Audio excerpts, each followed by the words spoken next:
Good day. I'm going to show you the Rigging and unrigging of the stage board. But before I start, first I have to check the ropes if there is no deteriorating. And we have to make sure if our ropes is strong enough to hold the person's work aloft. Our first rope is good. Second ropes. Okay, it is in good condition. There are no deteriorating. And anyway, the stage board is used for the persons to work aloft, using in the cleaning the windows, painting the hull, and perform the maintenance of the hull. And we have to check our stage board if there is no rotten. Okay. And our stage board is in good condition. Alright, we're starting on our fourth side, which is the left side of our stage board. So first I have to measure 2 meters. Start from the running end of the gun line to serve as an allowance. And then put the gun line above our stage board, and then cross it under, and then cross it, and then cross it up, and then cross it again on the above of our stage board, and it's look like this. You see there's a cross under of our stage board. Alright, then loosen this. Then after you loosen this part, spark plug, put it under on our stage board. These 2 lines, you have to pull it downward and make sure it is, you will tighten. You will tighten. Ow!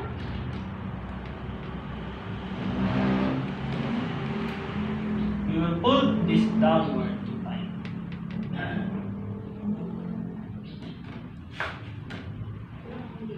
And after that, to secure this so it won't slack, you have to make a hitch, the half hitches. Make a loop, then turn it, and then put it inside on the horn,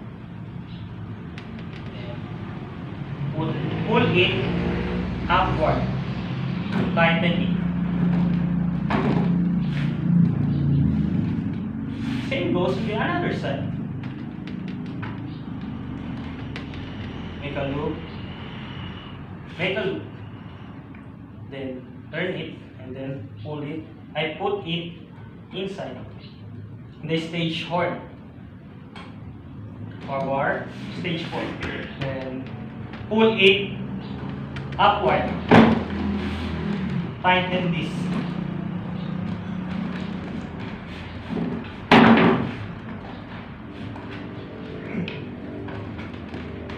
And after that, we have to make a bowline cage.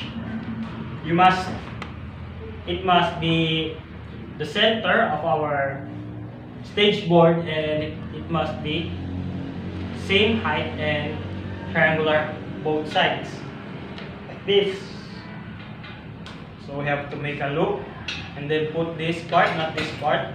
So put this part under. After that, put the another side of the rope. Then put it inside. After that,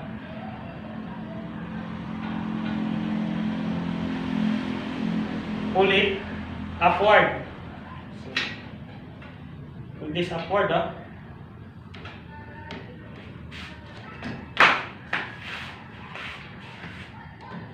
So this is the bowline is along the center.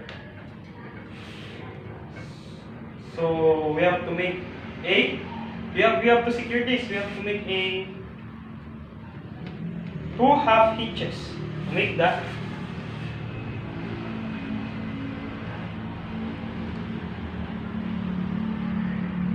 Hold this, then turn, then insert, then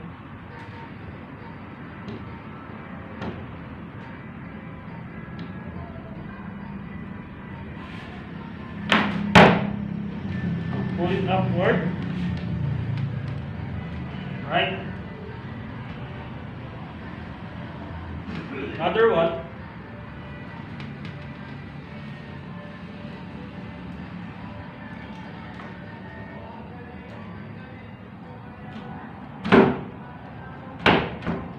Right.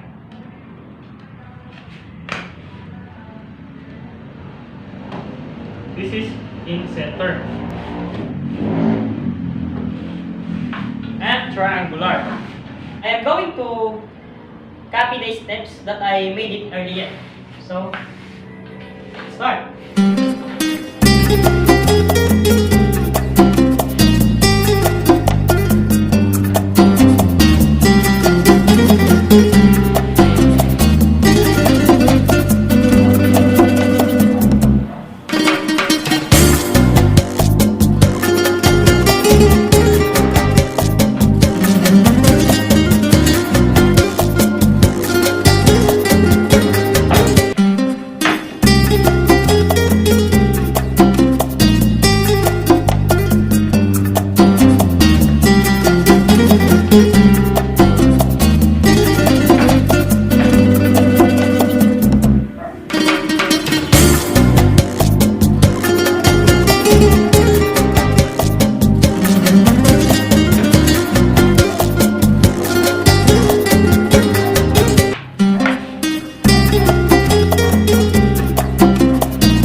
And this is my rigging and unrigging stageboard. Right. Let's see if this is strong enough. There is no slack happens in my stageboard, so it's good. Thank you so much.